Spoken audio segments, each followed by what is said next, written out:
رهبرای مذهبی باور دارن که ماه به رنگ قرمز تبدیل بشه نشون دهنده آخر زمانه و جهان به پایان خودش میرسه.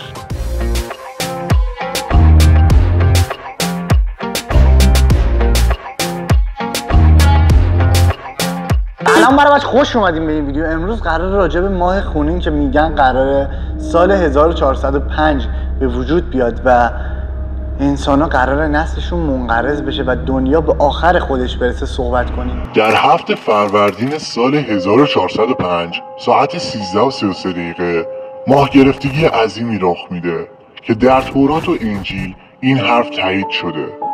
در آن زمان مردم قادر به کشتن هم میشوند چون ماه خونی انسان را هیپنوتیزم میکند و مردم در کوچه ها آواره هستند تا همدیگر را بکشند.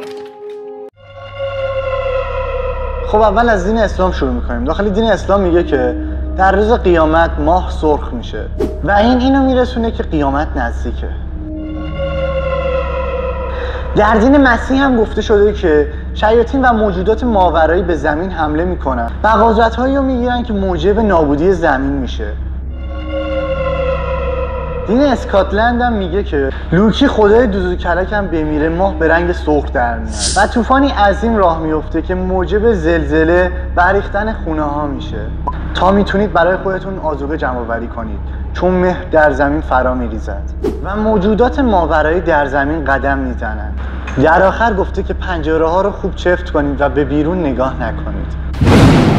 طولانی ترین ماه گرفتگی قرن 21 تقریبا 2 ساعت طول کشیده که رنگ ماه کاملا به رنگ خون در آمده بود و رهبرای مذهبی اعتقاد داشتن که دنیا قراره به پایان خودش برسه و قرار بشریت نابود بشه. فرضیه غلط پایان یافتن دنیا با ماه گرفتگی در سال 2014.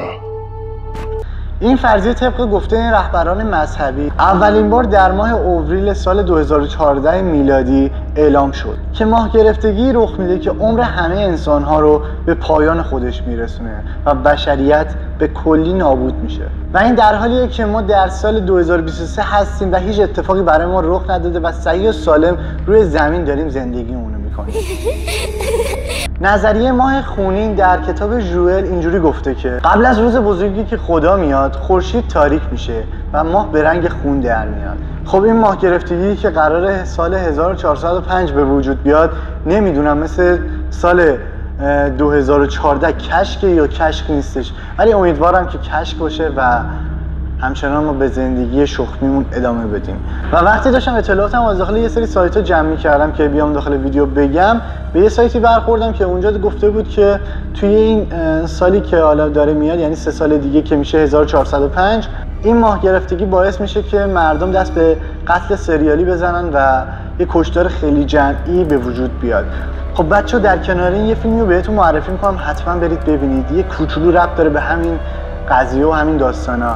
فکر کنم اسمش قفس پرنده بود، حالا اسمش رو اینجا می‌نویسم. بعد اینکه هر چقدر توضیح بدم احتمالاً اون جوی که اون توی اون فیلم هست رو نتونین درک کنین، پس حتما برید فیلمو ببینید. واقعاً پیشنهاد میکنم، فیلم جالبیه و خیلی هم ربط داره به همین موضوع. خب برای بچه، با آخر ویدیو رسیدیم. اگه از این ویدیو خوشتون اومد حتما ویدیو رو لایک کن. اگه از اکسپلور میاد کانال رو سابسکرایب کن، زنگوله کنارش هم بزن. سوالی، پرسشی، پاسخی، ایده، نظری، چیزی هم داشتید داخل کامنت ها بگو. خیلی دوستتون دارم. ماچ به کلتون.